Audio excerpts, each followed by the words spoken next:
viewers, this is Dr. Yogesh Chaturvedi and you are watching your channel Perspectives in English Grammar. In this new video, I am going to teach you the absolute use of participles. So be very attentive, and I am going to teach you a very important thing today. Now see how to use two sentences by using the participle absolutely. जरा पहले ये समझ लेते हैं कि ये absolutely participle को use करना क्या है और कैसे इसको यूज करते हैं। देखिए यूजुअली क्या होता है कि हम जब पार्टिसिपल का यूज करते हैं या पार्टिसिपल से सेंटेंसेस को ज्वाइन करते हैं तो ज्यादातर केसेस में आपने देखा होगा कि पार्टिसिपल का सब्जेक्ट उसके पहले नहीं लिखा होता है, वो ओमिट होता है। उसको हम कहते हैं फ्री यूज ऑफ पार्टिसिपल। और जब पार्टिसिपल का सब्जेक्ट मेन वर्ब के सब्जेक्ट से डिफरेंट होता है तो उस वक्त आपको पार्टिसिपल के पहले पार्टिसिपल का सब्जेक्ट लिखना पड़ता है और इसी को कहते हैं एब्सोल्यूट यूज ऑफ पार्टिसिपल। थोड़ा सा और डिटेल में जाएंगे, जरा देखिए।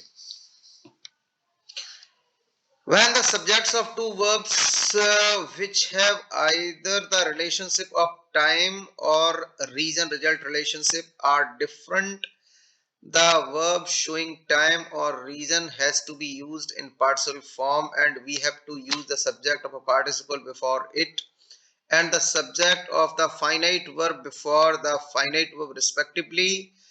The participle used in this way is called absolute participle. देखिए वही बात मैं जो अभी बता रहा था वही ये आपके रिटन नोट में मैंने लिखी हुई है। तो दूसरी एक इंपॉर्टेंट बात जो मैं आपको बता रहा हूं वो ये है कि एब्सोल्यूटली जो पार्टिसिपल का यूज होता है वो केवल टू फंक्शंस में होता है, एक तो टाइम को शो करने के लिए और एक रीजन को शो करने के लिए। ठीक है, इसके अलावा पार्टिसिपल का यूज नहीं होता। अब जरा ये बात आपको अगर कम समझ में आई होगी तो सेंटेंसेस के थ्रू आपको और भी ये समझ में आ जाएगी। जरा थोड़ा सा नोट पढ़ते हैं। We cannot omit or hide the subject of a participle when we use a participle absolutely। हाँ, हम पार्टिसिपल के सब्जेक्ट को हाइड नहीं कर सकते, उसको अंडरस्टूड नहीं रख सकते, उसको ओमिट नहीं कर सकते अगर पार्टिसिपल का यूज एब्सोल्यूटली हो रहा है तो। चलिए आगे की स्लाइड में देखते हैं कि देखिए अब यहां आप रूल थोड़े से समझिए। रूल को समझने के बाद सेंटेंसेस पे आएंगे तो सारी चीज बिल्कुल क्लियर हो जाएगी, लेकिन एक नजर हम रूल्स पे डाल लेते हैं। If the two serial actions are having different subjects, the first action of them undoubtedly tells us the time of the other action। देखो इसको थोड़ा हम समझा देते हैं आपको कि टाइम का फंक्शन हम कैसे समझते हैं कि टाइम का फंक्शन है और टाइम का फंक्शन हमको शो करना है। जैसे मान लीजिए दो सेंटेंस आपको दिए गए ज्वाइन करने के लिए और उनको आपको एब्सोल्यूट पार्टिसिपल से ज्वाइन करना है, तो कैसे करेंगे जरा। जैसे एक मैं आपको एक एग्जांपल देता हूं। मैंने कहा था सनसेट, एक सेंटेंस बोला, दूसरा सेंटेंस बोला ही रीच्ड होम आफ्टरवर्ड्स। मैंने कहा सनसेट हो गया, वो बाद में घर पहुंचा, तो सीरियल एक्शन है। फर्स्ट एक्शन क्या हुई कि सनसेट हुआ, सेकंड एक्शन क्या हुई वो घर पहुंचा, तो ही रीच्ड होम। अब देखिए साहब सीरियल एक्शन है, तो सीरियल एक्शन में जो फर्स्ट एक्शन हुई वो क्या हुई, द सनसेट। अब सनसेट वाली जो एक्शन वो ये बता रही है कि वो घर कब पहुंचा, सनसेट होने के बाद।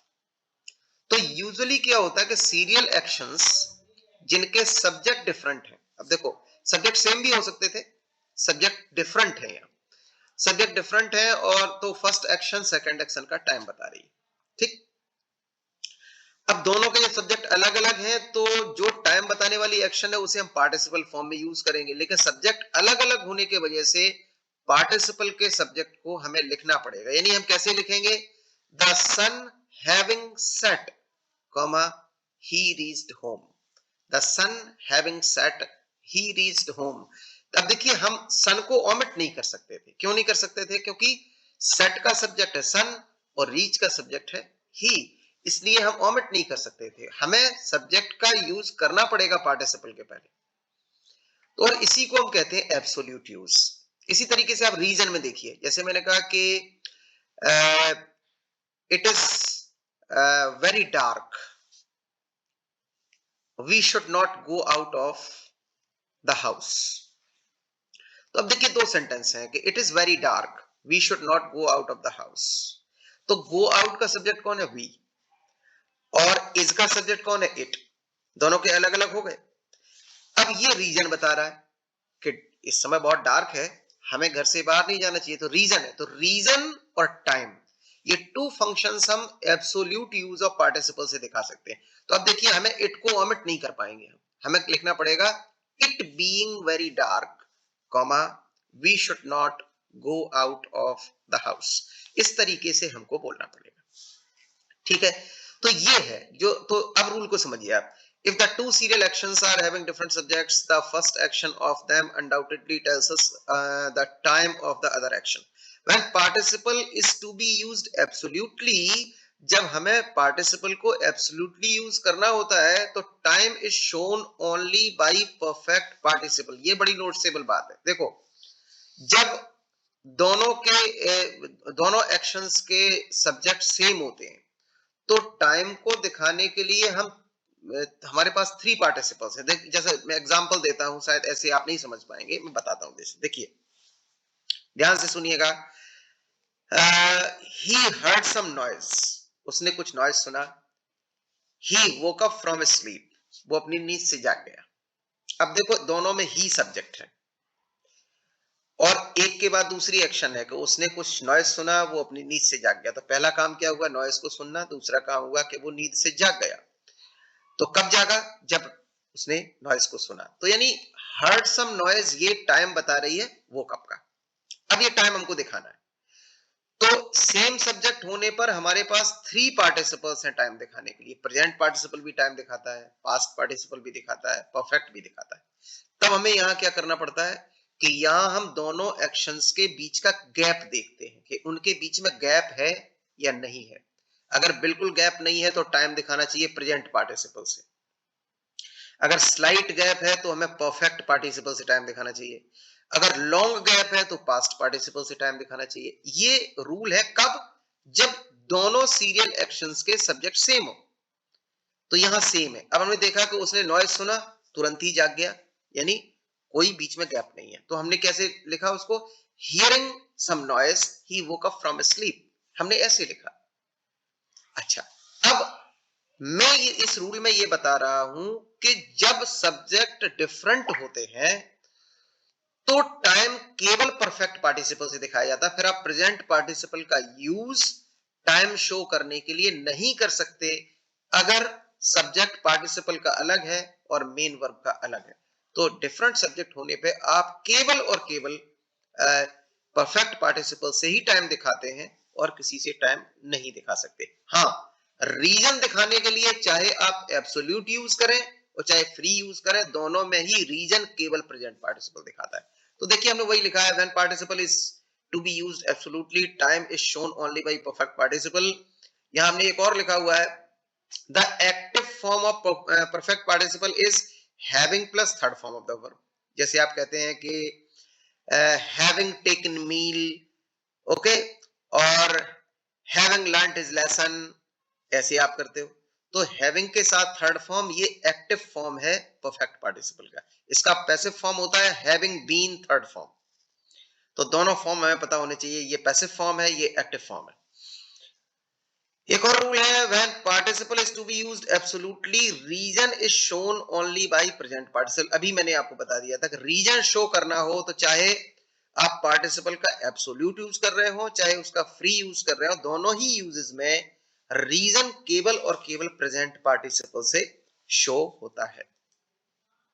चलिए आगे बढ़ते हैं। अब ये सारी चीजें जो है वो आपको प्रैक्टिकल जो सेंटेंसेस में दिखाएंगे उनसे आपको समझ में। अब जैसे देखो, ये देखिए आया, यहां से एग्जांपल से स्टार्ट हो गए आपके। जैसे लिखा हुआ है, it was dark, I did not go out, अंधेरा था, मैं नहीं गया बाहर। क्यों नहीं गया? क्योंकि अंधेरा था। अब देखो ये रीजन है। अब रीजन है यहां, लेकिन सब्जेक्ट है इट, यहां है आई। तो हमें रीजन दिखाने के लिए तो प्रेजेंट पार्टिसिपल ही यूज होता है, लेकिन एब्सोल्युटली यूज करना पड़ेगा। यहां हमें इट लिखना पड़ेगा, हम इस इट को ओमिट नहीं कर सकते। It being dark I did not go out. अगर मान लीजिए यहां इस तरीके से हो कि I was ill, I did not go out, दोनों तरफ आए है, तब आप लिखेंगे being ill I did not go out. फिर आपको इधर सब्जेक्ट लिखने की जरूरत नहीं पड़ेगी, और उसी को कहते हैं फ्री यूज ऑफ पार्टिसिपल। क्योंकि सेम सब्जेक्ट होते हैं तो इसका सब्जेक्ट ओमिट हो जाता है। अब देखो दूसरा है, the day is hot we shall not go out. Day hot है, हम बाहर नहीं जाएंगे। तो देखो यहाँ डे सब्जेक्ट है, यहाँ वी सब्जेक्ट है, क्या करना पड़ेगा, the day being hot we shall not go out. ये है absolute use of participle. The fog was very dense we could not see our way. अब देखो यहाँ फॉग बहुत डेंस था, बहुत घना था, हम अपना रास्ता नहीं देख सकते थे। ठीक, क्यों नहीं देख सकते थे, क्योंकि फॉग डेंस था। तो अब ये रीजन है, ये प्रेजेंट पार्टिसिपल ही चलेगा। प्रेजेंट पार्टिसिपल क्या होता है, आईएनजी फॉर्म होता है। वाज क्या है, बी वर्ब, तो बी वर्ब का आईएनजी फॉर्म क्या है, बीइंग।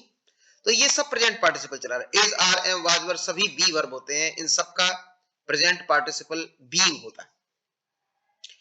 तो हमने क्या किया, the fog being very dense we could not see our way. हम फॉग को ओमिट नहीं कर सकते क्योंकि डिफरेंट सब्जेक्ट।